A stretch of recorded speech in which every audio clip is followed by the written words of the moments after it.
Hey, good morning, church family. It is early Saturday morning.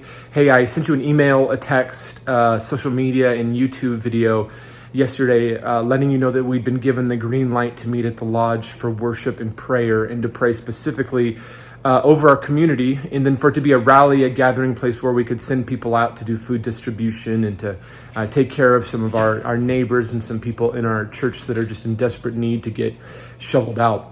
So after initially being given the green light, we were able to assess the roads, the parking lot, in the areas around the lodge, and we went ahead and made a joint decision that in the best interest of the community and in the best interest of the safety of the church members, that we weren't going to gather at the lodge. So we will not be gathering tomorrow morning at the lodge at 9 a.m. However, we still want to ask you to respond. All of you are very aware of the things that are going on in our community and the great need that is happening out there while cleanup efforts happen. And so we want to ask you to do a few things if you're able. First of all, number one, we want to ask you to be generous during this time. If you're able, we want to ask you to give to Woodlands during this time. And here's why. Every dollar that we receive starting now until the end of day tomorrow, Sunday, every dollar will go to our compassion fund, which is also known as our benevolent fund. Every dollar we receive that goes into that fund will be given to people in our church who've been affected by the blizzard, and most of the money will be going to the people who have lost their jobs due to the tragedy at Goodwin's. And so we want to ask you, if you have the ability to be generous, please give to Woodlands during this time, and we'll make sure that that money gets to people in our church who are desperately in need because of a loss of job. You can give online at woodlandscrestline.com. And we want to ask you to be generous above and beyond maybe even your normal donation, so we can take care of our people during this time.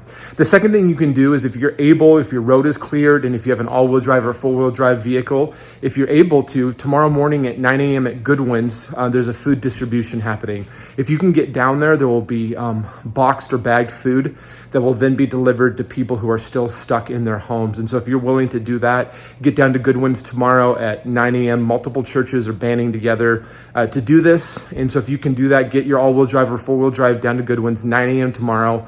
They'll give you some food bags or food boxes with some addresses to take to people who are in need. And here's the third way we can respond. We've got a handful of elderly people in our church that just desperately need to get out of their homes or get their cars out so that they can either get off the hill or get to loved ones who are in need. And so we're looking for as many people as are willing, who have shovels and, again, all-wheel drive or four-wheel drive cars, to sign up and to be dispatched to these people's homes, and to help them, if nothing else, just be able to get out their front door and down to the street. And so if you're willing to do the food distribution, or if you're willing to shovel and help a couple of these elderly people in our church, attached to this video in the comments or in the email or in the text link, there will be a sign-up form. Fill out that sign-up form. That'll come to me and Matt, and then we will get in touch with you and give you further details. So, church family, let's stand up in this time. Let's support our community. Let's be there for one another. And if you can do any of these things, give on our website and be generous so that we can take care of the people in our church. Show up to Goodwin's Sunday morning at 9 a.m. Or fill out the form to help with shoveling, and we'll give you the details on that. But let's be the church of action right now, and let's step up and do these things. Church family, if you're unable to do any of those things because you're stuck yourself, we totally understand. But one thing you can be doing is checking on your neighbors during this time, helping your neighbors, calling the people in your home group, and just making sure people are taken care of. So one way or another, church, it is our God-given responsibility to love one another during this season, to take care of the people that we know and we love in our church and our neighbors. And so do everything you can during this season to support our community. And as I get further information or further word on the future of what's happening in Crestline and in meeting next week for church and those sorts of things, we'll definitely get that information out to you. But church, as of now, Saturday morning, I want to call you to action. Go love one another. Go love your neighbor. And I'll be back with you soon and get you more information as it comes. Have a great rest of your Saturday. Get out and serve today.